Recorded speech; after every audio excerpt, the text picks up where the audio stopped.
9 जून 2023 का दिन और परभनी ज़िले के पाथरी तालुके में हम इस वक्त मौजूद है। रात के 11 बज चुके हैं और यहाँ पर आने की जो ख़ास वजह है, आप मेरे पीछे ये जो बैनर देख रहे हैं, अज़ीमुशान इजलास इफ्तिताह हज हाउस, जो कि पूरे महाराष्ट्र में पहला ये ऐसा हज हाउस होगा जो एक पाथरी परभनी ज़िले के पाथरी तालुके में जिसकी इफ्तिताह हुई है।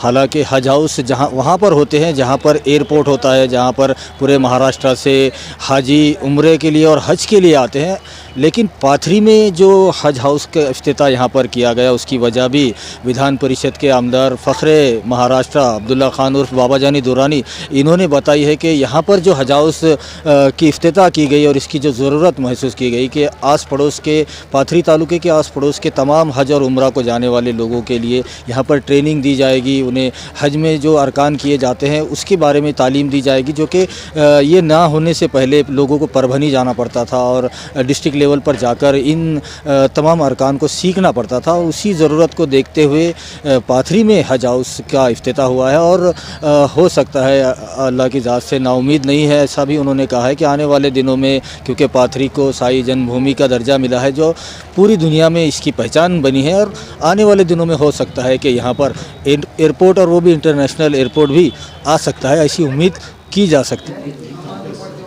मैं राह का चलता चिराग हूँ, सूरज तो नहीं, जितनी मेरी बिसात है काम आ रहा हूँ मैं। हमारे साथ इंटरनेशनल मोटिवेशनल स्पीकर हैदराबाद से तशरीफ़ लाए मुनव्वर जमा साहब, उनसे बात करते हैं। सर, आज जो पाथरी में आप तशरीफ़ लाए, क्या मैसेज देना चाहेंगे परभनी और परभनी ज़िले के तमाम कौम मिल्लत के मुसलमानों को? क्या जी, ये मेरा परभनी ज़िले में मेरा पहला तजुर्बा रहा। फ़र्स्ट टाइम मैं यहाँ पर आया हूँ और पाथरी में ये पहला विज़िट है।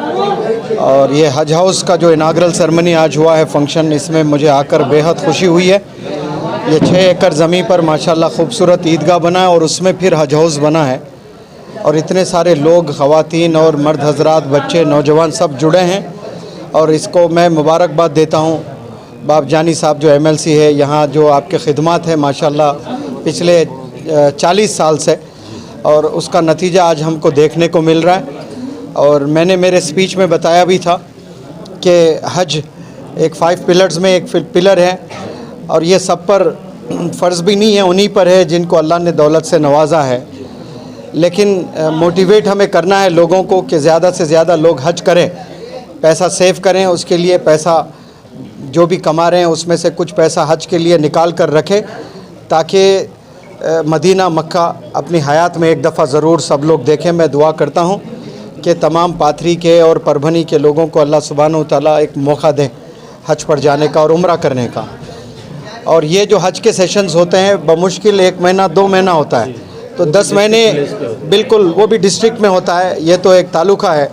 यहाँ पूरे 10 महीने बहुत ज़बरदस्त क्लासेस हो सकते हैं। वो क्लासेस भले इंसान को अल्लाह से जोड़ने के क्लासेस हो सकते हैं, नमाज बेहतर की जा सकती है, और नमाज में जो सूरतें पढ़ते हैं, सूरह फातिहा, कुल के सूरतें, ऐसी सूरतें, पहले नमाज़ें, वज़ू का तरीक़ा, फिर इसके बाद में बड़े बड़े स्पीकर्स होते हैं जो IAS हैं, जो जजेज़ हैं, वैसे अफसरान को यहाँ पर बुलाकर यहाँ के यंगस्टर्स को हज हाउस में एक ऑडिटोरियम जैसा साउंड सिस्टम, स्क्रीन वगैरह सब बनाया जाए। और मैं समझता हूँ कि यहाँ के कौम को हज हाउस के प्लेटफॉर्म से ये कौम को जगाया जा सकता है, यंगस्टर्स को एक राह दिखाया जा सकता है इंशाअल्लाह। और उसमें ये बंदा वादा करता है कि मैं एक दिन यहाँ आऊँगा और 2 सेशंस में लूँगा, एक गर्ल्स के लिए, एक बॉयज़ के लिए, जिसमें करियर को कैसे संवारना है उस पर मेरा लेक्चर होगा इंशाअल्लाह।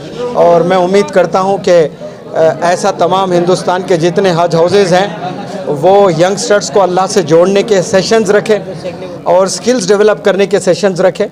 फिर मैं समझता हूँ कि यंगस्टर्स को एक नई राह मिलेगी, एक नई उम्मीद मिलेगी इंशाअल्लाह। यहाँ जितने लोग आए उन सबको मैं मुबारकबाद देता हूँ।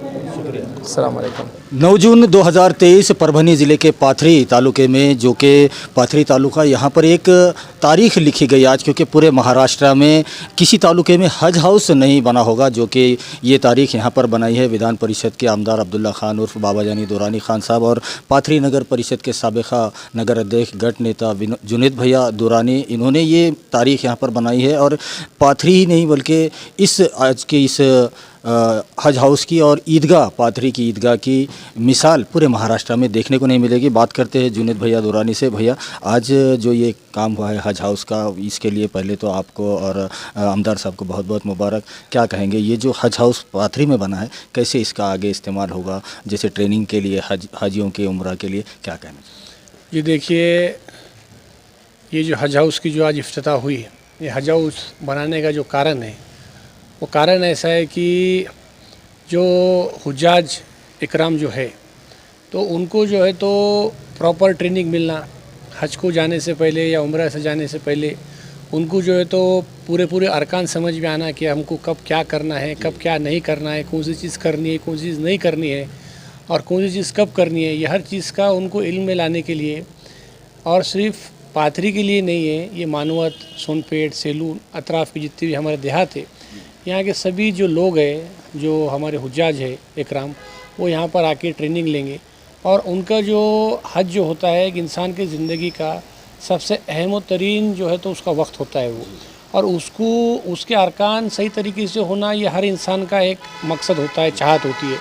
तो उनको सही तरीके से ट्रेन करना, ये हज हाउस के पीछे इनाग्रेशन का जो है, इफ्तिताह के पीछे का ये मकसद है। तमाम उलमा भी है, पाथरी के हुफ़ाज़ इकराम हैं। जी, आज जो प्रोग्राम में हमारे हुज़ैफ़ा वस्तानवी साहब, मुनव्वर जमा साहब, और उसके अलावा हमारे माजिद पारिक साहब, आमदार बाबा जानी दुरानी साहब, मुजाहिद खान साहब, ये सभी लोगों ने आज इस कार्यक्रम में शिरकत की और अपने जो है तो नेक ख्यालों से जो है तो उन्होंने महफ़िल को जो है तो उन्होंने मार्गदर्शन किया और बहुत ही अच्छी दिन दुनिया की बातें जो है तो उन्होंने लोगों के सामने रखी। तो बहुत ही कामयाब और अच्छा प्रोग्राम हुआ और आने वाले समय में ये हज और ये हज हाउस जो है इंशाअल्लाह बहुत ही बोलने का मतलब कि लोगों के ज़िंदगी तब्दीली के अंदर जो है तो ये काम करेगा। और हुज्जाज इकराम के लिए तो ये तो जो है तो बहुत ज़रूरी और आवश्यक थी और उनके हजों को आसान करने का इंशाअल्लाह ये मुस्तक़बिल में हज हाउस काम करेगा। भैया, जैसे कि आज आमदार साहब ने भी स्टेज से ऐलान किया कि आने वाले कुछ दिनों में मुनव्वर जमा साहब का एक 2 दिनों का सेशन पाथरी में रखा जाएगा, जो पूरे परभनी डिस्ट्रिक्ट का होगा, बल्कि पूरे मराठवाड़े का कहे कि यहाँ पर तमाम बच्चे और बच्चियों का एक दिन का अलग रखा जाएगा। क्या कहेंगे? देखिए, मुनव्वर जमा साहब जो है एक मोटिवेशनल स्पीकर है। आजकल के नौजवानों के जो मसले मसाइल हैं, जैसे कि नौजवान जो है मोबाइलों में बहुत ज़्यादा मुलविस है, ड्रग्स के मामले में बहुत ज़्यादा मुलविस है, बड़े सारे और अनएथिकल चीज़ जिसके हम बात नहीं कर सकते, ऐसी चीज़ों के अंदर नौजवान आज के मुलविस है। तो ऐसे लोगों को मार्गदर्शन करना, ऐसे लोगों को मोटिवेट करना, ऐसे लोगों को उनकी ज़िंदगी का सही राह बताना, वो मुनव्वर जमा साहब अल्हम्दुलिल्लाह पिछले कई सालों से जो है तो बहुत ही कामयाब तरीके से कर रहे हैं।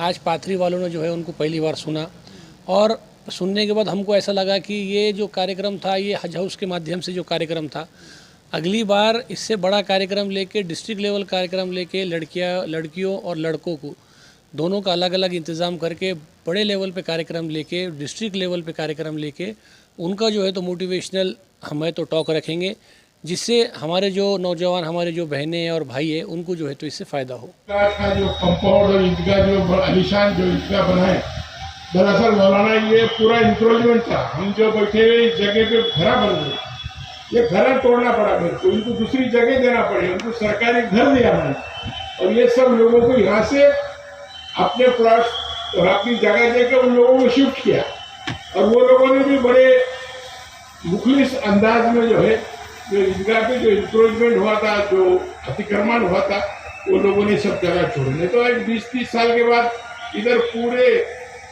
लोगों के मकानात जो है इस मैदान में हो जाते। तो सबसे पहली बात कि ये जगह जो है हमारी, ये पूरी की पूरी एक महफूज हो गई। और यहाँ पर वैसा मौलाना हमारे मुनव्वर साहब ने कहा कि ये हज हाउस के बाद में क्या काम है, तो यकीनन इसके अंदर एक बड़ा एक अच्छा, आपने अगर हमको टाइम दिया जी, मैं मौलाना का भी शुक्रिया अदा करता हूँ क्योंकि आपसे तारुफ है। हमारे भीड़ से फोन आए, नांदेड़ से फोन आए, तो तमाम मुख्तलिफ मुकामात के फोन आने के बाद मेरे को लगा कि मुनव्वर जमा सही में भी जमाने का मुनव्वर एक सितारा मैंने महसूस किया। और वो आप लोगों की खुशनसीबी है और मेरी भी खुशनसीबी है कि उनके चंद अल्फाज कहने का, सुनने का मौका मिला। आपने फरमाया मौलाना मस्तानवी साहब पहले आलिम दीन है कि जिन्होंने दीनी तालीम के साथ साथ असरी तालीम के ऊपर ध्यान दिया।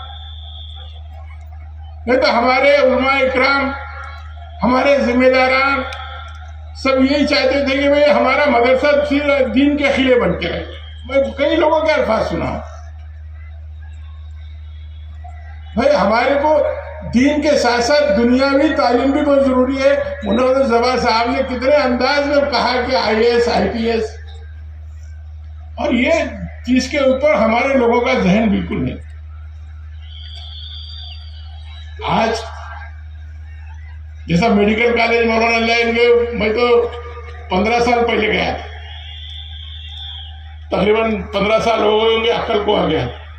तो बहुत ऐसा दिल से दुआ निकली कि कितना बड़ा इदारा मौलाना चलाते, कितने तुरबा है, लेकिन उनका एक जज्बा, उनका एक काम करने का अंदाज, अल्लाह ताला उनका साया और हमारे साये पे कायम रखे कि इस तरीके से जो है मौलाना का जो काम है हम उसको फरामोश नहीं कर सकते। उनके फर्जंद जो आज उस बात को लेकर चल रहे हैं, उसको जो भी हम मदद कर सकते हैं, धामे दुरमे सुखाने नहीं दे सकते तो कम से कम अच्छी बात करके मदद करने की ऐसे लोगों को जरूरत है। लकड़गंज में उनकी मस्जिद में जाया करता हूं और मेरे को उनसे बातचीत करने का, उनके ख्याल सुनने का एक मौका मिलता है। अल्लाह उनकी मग़फ़िरत करे कि उनका बहुत बड़ा काम इस हिंदुस्तान में, एक बड़े ताजिर है, एक बड़े कारोबारी लोग हैं, लेकिन दीन और दुनिया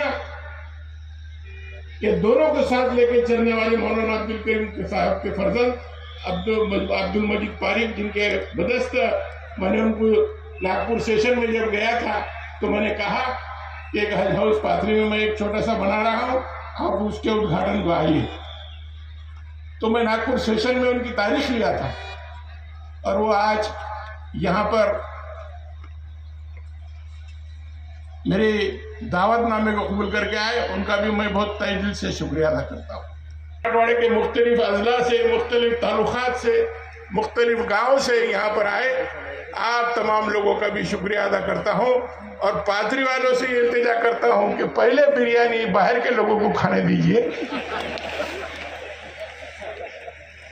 और अल्लाह ने उसमें बरकत रखी है, बाद में आप खाइए। इतना कहूँगा और मैं अपने दो अल्फाज ख़त्म करने से पहले एक बात मैं मुनव्वर जमा साहब से कहूँगा कि मैं एक बड़ा अच्छा, बड़े स्टैंडर्ड तरीके से लड़कियों का, लड़कों का, पूरा मराठवाड़े का भी बोले तो मैं एक अच्छा आपके जो ख्यालात आपने जो रखे, एक प्रोग्राम यहाँ पे ऑर्गेनाइज मैं ज़रूर करूँगा। आप उसके अंदर तारीख दीजिए, मौलाना आप लेके आइए, क्योंकि हमारे समाज को, हमारी कौम को ऐसे ख्यालात जो है आजकल जो हमारे समाज के अंदर है, नशा मुक्ति की ज़रूरत है। इस खानका के इसी ग्राउंड में, इसी जगह में मुझे लगता है कि एक नशा मुक्ति का हाफिज जब्बार साहब ने एक प्रोग्राम रखे थे। अब देखिए कि नशे के बारे में, अरे कहाँ पर हमारे को समाज सुधारने के बारे में मेहनत करना है, हर मैदान में मेहनत करना कि इतना बिगड़ा हुआ माहौल जो है दिन पर दिन इस मुल्क में, इस हर जगह होता जा रहा है कि समाज को सुधारने की हर फील्ड में आज हमारे को जरूरत। तो मैं ज़्यादा देर बात न करते हुए, तमाम मेहमानात का शुक्रिया अदा करते हुए मैं अपने दो अल्फाज ख़त्म करता हूँ। खुदा हाफिज़, अल्लाह हाफिज़। तमामी हजरात से गुजारिश है कि नमाज का 3 जगह इंतज़ाम किया गया, ईदगाह मैदान में, मोहम्मदिया मस्जिद में, आमिरा मस्जिद, अपने तौहीदी कलिमात पेश करें और तारुफी बात भी रखे मुख्तसर।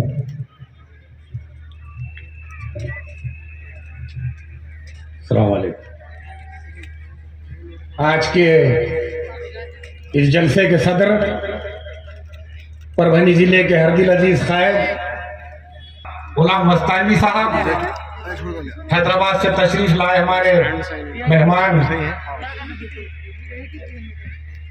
मुनव्वर जमा साहब,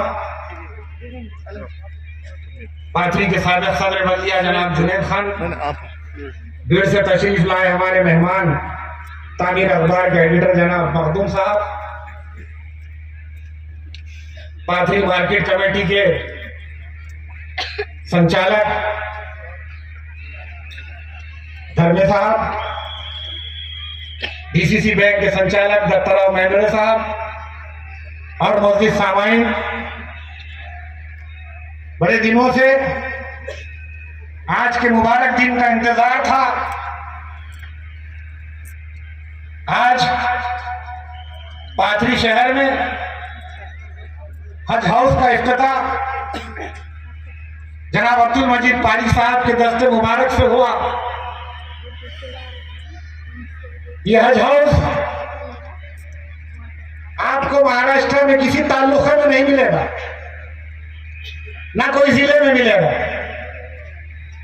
औरंगाबाद में जो हज हाउस मराठवाड़ा के लिए तामीर किया गया 2014 से उसका काम शुरू हुआ, आज 2023 हो गई, लेकिन अभी तक उसका इफ्तिताह अमल में नहीं आया। लेकिन अल्हम्दुलिल्लाह खान साहब की क़यादत में पाथरी में हज हाउस का आज इफ्तिताह हुआ है। ईदगाह की तामीर हुई है, अजीम व शान ईदगाह।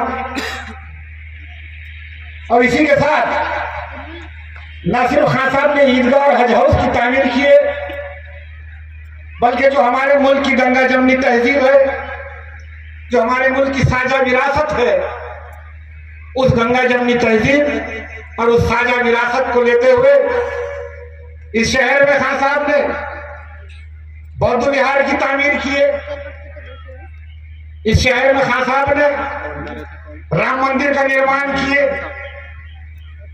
और इस शहर में रहने वाले सभी समाज के लोगों को सभा मंडप, शमशान भूमि, कब्रस्तानों की आताबंदी, ये सारे काम अल्हम्दुलिल्लाह खान साहब के हाथों से हुए। और एक अजीम व शान खानखा की भी इमारत जो 300 साल पुरानी इमारत थी, वो भी 1,35,00,000 रुपए की लागत से खान साहब ने उस खानखा की तामीर की है। और ईदगाह और हज हाउस ये 7.5 करोड़ रुपए की तामीर से लागत से तामीर हुए और ये सब शासन की निधि से लाए। खान साहब ने भी अपने जेब से खर्च नहीं किए, बल्कि हुकूमत महाराष्ट्र की निधि उससे ये तामीर हुई। और हमारा मुल्क, साथियों मैं अक्सर कहता हूं कि हमारा मुल्क एक दुनिया का ऐसा वाहिद मुल्क है, एकमात्र देश है जहां दुनिया में रहने वाले सभी मजहब के लोग इस मुल्क में। अगर आप खाड़ी के देशों में चले जाएंगे तो वहां सिर्फ आपको मुसलमान नजर आएंगे। आप पश्चिमी देशों में जाएंगे तो वहां सिर्फ आपको ईसाई मजहब के मानने वाले मिलेंगे। एशिया खंड में आप चले जाएंगे, चाइना और कोरिया और जापान, वहां पर आपको सारे बौद्ध धर्म के मानने वाले मिलेंगे। लेकिन हमारा मुल्क हिंदुस्तान एक ऐसा मुल्क है दुनिया के नक्शे पे जहां दुनिया में जितने मज़ाहिब है वो सारे मज़ाहिब इस मुल्क के अंदर है। और यही हमारे मुल्क की खूबसूरती है और यही हमारे मुल्क की साझा विरासत है, यही हमारी गंगा जमनी तहजीब है। स्टेज पर बैठे बड़े बड़े हजरात, मौलाना हुज़ैफा वस्तानी साहब, जनाब मुनव्वर जमा साहब, जनाब मुजाहिद खान साहब जो मुझसे पहले अभी उन्होंने तमहीदी गुफ्तगू की, और आप तमाम लोगों को मैं मुबारकबाद देता हूं अपने दिल की गहराइयों से कि ये हज हाउस की जो तामीर हुई है और ये ईदगाह की तामीर हुई है, ये अल्लाह आप लोगों को मुबारक करे। और इसके साथ साथ आपको एक मुबारकबाद और भी देना चाहता हूँ पाथरी वालों को कि आपको इज़्ज़त माब जनाब अब्दुल्ला खान दुर्रानी साहब जैसी शख्सियत भी मुबारक हो कि इन्होंने इतना ज़बरदस्त काम किया है।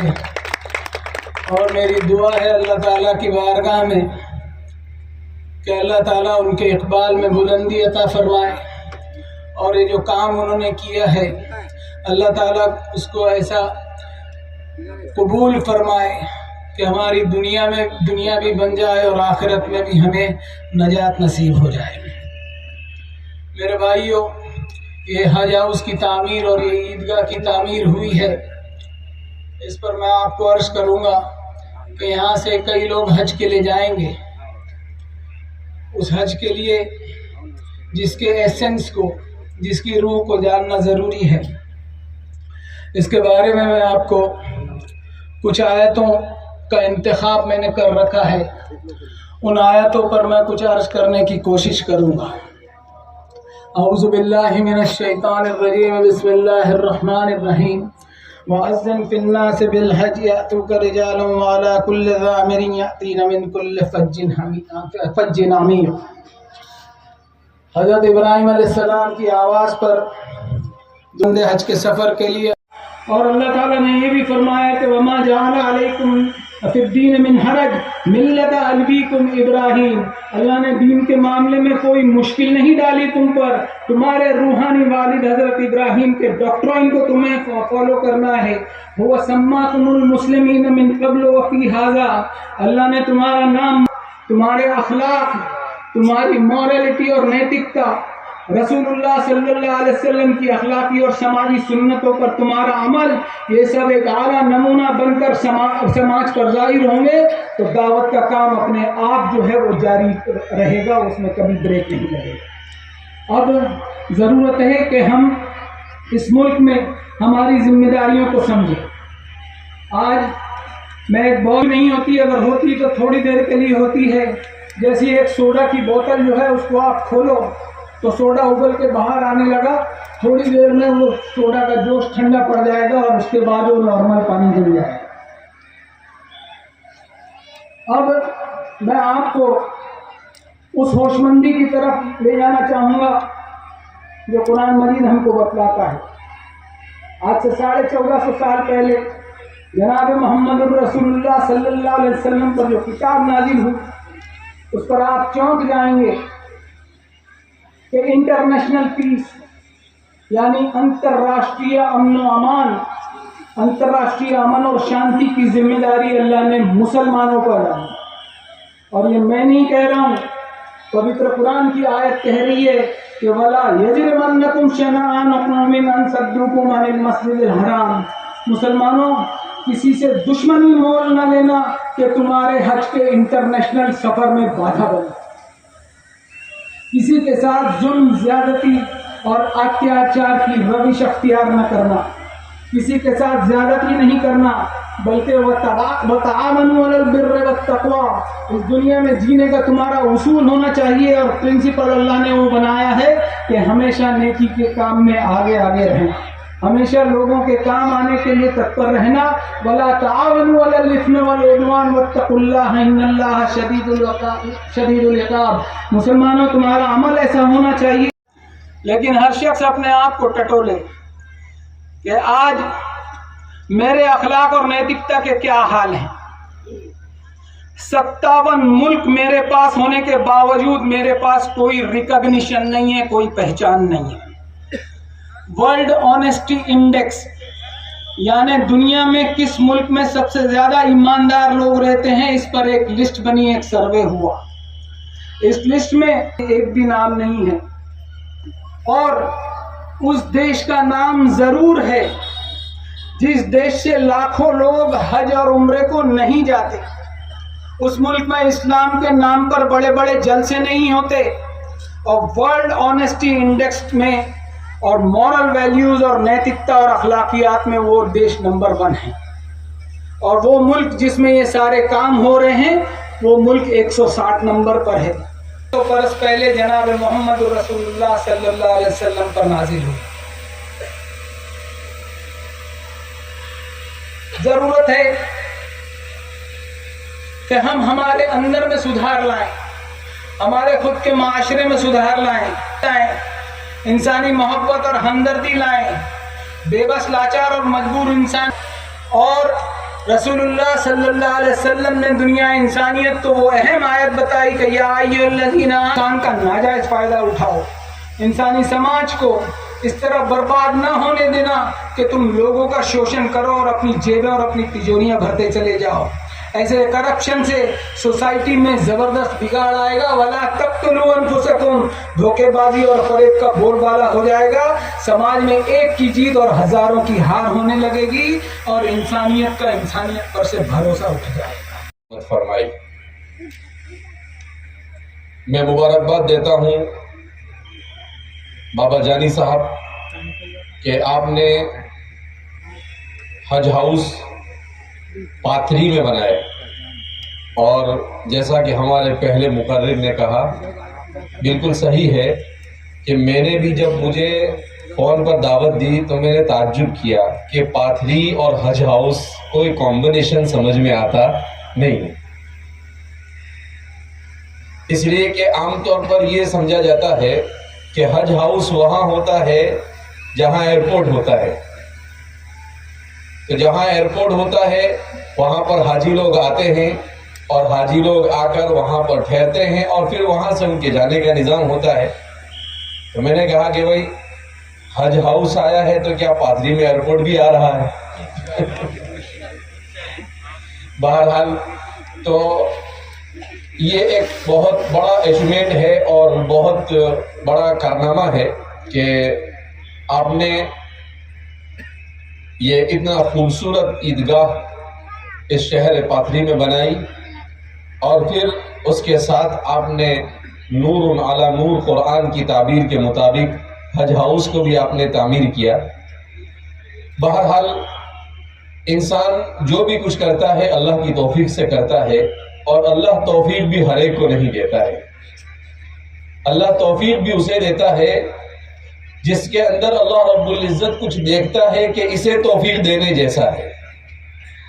तो अल्लाह रब्बुल इज़्ज़त ने, वैसे तो हमारे हिंदुस्तान में और भी बहुत सारे ऐसे लीडर हैं, एमएलसी और एमएलए और पता नहीं क्या किया है, मगर जो काम आपने किया है, बहरहाल हम आपके इस कारनामे पर आपको हमारी तरफ से, हमारे इस इलाके के तमाम मुसलमानों की जानिब से दिल की गहराइयों से मुबारकबाद पेश करते हैं। अल्लाह रब्बुल इज़्ज़त आपकी खिदमत को कबूल फरमाए।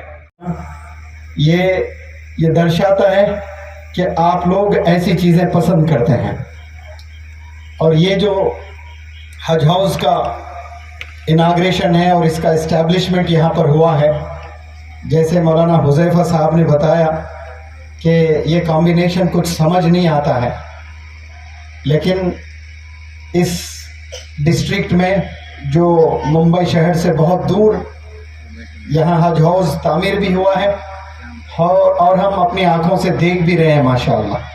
मैं तहे दिल से दुआ करता हूँ कि यहाँ बहुत से एक्टिविटीज़ हो अल्लाह को करीब करने की, क्योंकि इस ज़माने में हम लोग साइंस और टेक्नोलॉजी के बहुत करीब आ चुके हैं, और जैसे साइंस और टेक्नोलॉजी तरक्की कर रहा है उतना ही अल्लाह से हम दूर होते जा रहे हैं। हम नमाजें तो पढ़ लेते हैं लेकिन अल्लाह के करीब नहीं हो रहे हैं, अल्लाह के दूर ही होते जा रहे हैं। तो मैं दुआ करता हूँ अल्लाह से कि ये जो हज हाउस आप लोगों ने बनाया है इसको भरपूर इस्तेमाल में भी ले आए, ताकि कौम एक प्लेटफॉर्म के नीचे आए और अच्छे लेक्चर सुने और अल्लाह के करीब हो जाएं। टास्क, क्योंकि डू और डस का फ़र्क मुझे नहीं मालूम था कि डू कब इस्तेमाल किया जाता है इंग्लिश में, डस कब इस्तेमाल किया जाता है, इसका अंतर, इसका डिफरेंस भी नहीं मालूम था। वहाँ से मेरी जर्नी हुई है, बहुत मेहनतों से इंग्लिश सीखने के बाद इंग्लिश पढ़ाने का एक शौक़, एक जज्बा पैदा हुआ, और पढ़ाने के लिए मैं निकला तब भी स्कूल्स ने दरवाजे बंद रखे, क्योंकि मैं क्वालिफाइड टीचर नहीं था, लेकिन वो दर छोड़कर मैं स्लम्स में जाने लगा, छोटे छोटे गांव में जाने लगा और इंग्लिश पढ़ाने लगा। 2007 से गालिबन मैं इंग्लिश पढ़ा रहा हूँ। 2013 में पहली दफ़ा मेरी मुलाकात हुई थी मौलाना हुज़ैफ़ा साहब बस्तानवी, जो तशरीफ़ फरमा है यहाँ पर। उस वक्त में मैं मोटिवेशनल स्पीकर नहीं था, इंग्लिश टीचर ही था। और उससे 2 साल बाद अभी बहुत ज़बरदस्त लेक्चर आपके सामने स्कॉलर के अपना दर्द नहीं सुना सकते, शायद ऐसा गुमान है, मैं समझता हूँ कि अल्लाह उन माओं का दर्द मुनव्वर ज़मा के ज़ुबान में रखा है, और वो ज़ुबान से मैं कोशिश करता हूँ, तैयारी से कभी नहीं आता हूँ, कभी ज़िंदगी में मैंने कोई स्पीच तैयार करके नहीं दिया, जो भी बोलता हूँ दिल से बोलता हूँ। लेकिन यहाँ पर के बाद एक एक टॉपिक मेरे कान में डाल रहे थे कि आप ड्रग्स पर ज़रूर बोलना, ख़वातीन बैठी हैं उनके बारे में ज़रूर बोलना, बच्चे मोबाइल यूज़ कर रहे हैं उसके बारे में ज़रूर बोलना। कहता हूँ जो टॉपिक्स मुझे दिए गए हैं उस पर थोड़ी थोड़ी रोशनी डालूं, क्योंकि 10-20 मिनट में सारी बातें सारी टॉपिक्स पर बात रखूं ये मुमकिन भी नहीं है, क्योंकि ये एक कंस्ट्रक्शन साइंस और टेक्नोलॉजी ने हर घर में टेलीविज़न तो दूर हर जेब में टेलीविज़न को डाल दिया साइज़ को छोटा करके, जिसका नाम है मोबाइल फ़ोन। ये आग का गोला है और एक दफ़ा हाथ में लग जाता है तो आपको जला के राख कर देता है। सवाल ही नहीं है कि वो आग का गोला आपके हाथ में हो और आप ना जलें। ये सिर्फ इब्राहिम अलैहिस्सलाम के साथ में हुआ है जो आग में गए हैं और जले नहीं हैं, वरना हम आग पकड़ते हैं तो ज़रूर जलते हैं। आज सब के हाथों में वो आग के गोले हैं और इतनी तरक्की कर रही है, प्रॉब्लम्स उतने ही बढ़ते जा रहे हैं। साइंस ज़रूर तरक्की की है इस दुनिया में पिछले 20 साल 25 साल या 100 साल में, लेकिन मैं ये कह सकता हूँ दावे से कि तारीख़ नहीं बता सकता, अभी मौलाना ने रोशनी डाली थी तारीख़ पर, लेकिन रोज़े अव्वल से 1 साल के पीछे तक अगर जाएं, जितने प्रॉब्लम्स थे वो सारे प्रॉब्लम्स ये 100 साल में आए हैं। क्यों? साइंस और टेक्नोलॉजी की वजह से।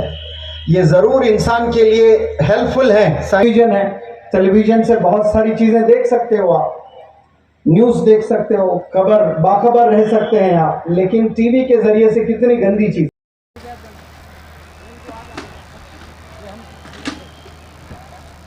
तो इस तरह से 9 जून 2023 को एक तारीख़ लिखी गई है परभनी ज़िले के पाथरी तालुक़े में।